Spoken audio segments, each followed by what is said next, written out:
Hi guys! Good morning! Ngayong umaga, naisipan ko pong magluto ng sinigang na salmon. Samahan niyo po akong magluto. Mainit na po itong aking pot. Hulog na po natin ang sibuyas. Pag nagsisigang po ako ng salmon, nagigisa po ako ng sibuyas at kamatis.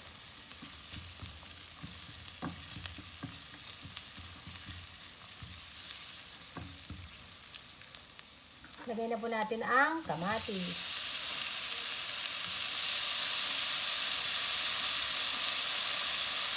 Naglalagay rin po ako ng konting luya. Ito po pang alis lang ng lansa.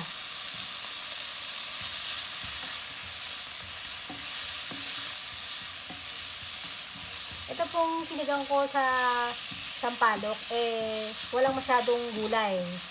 Bukod dito sa sibuyas, kamatis, konting luya. At ang isasahog ko lang po dito ay kangkong kasi kaming dalawa lang po ni Yuri ang kakain nito. Maglagay po tayo ng konting patis.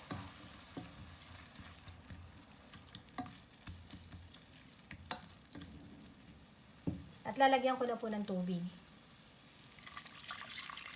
Ito po, hintayin lang natin kumulo para mailagay po natin yung sinampalukang mamasita. Ito lang po ang gamit ko pag gumagawa po ako o nagluluto ako ng sinigang sa sampalok sa salmon. Mamasita.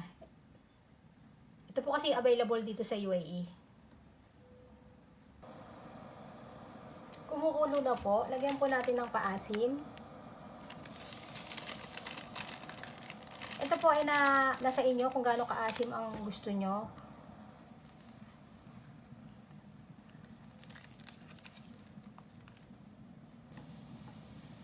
Maglagay po tayo ng konting paminta.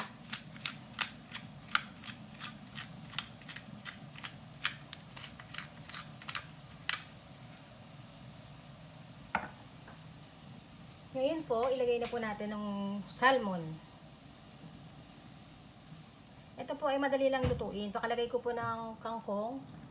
Hayaan ko na lang pong kusang maluto kahit patayin ko na po ang apoy. Yan, salmon po iyan. Ito po ay napakasimpleng ulam, napakadali pong lutuin.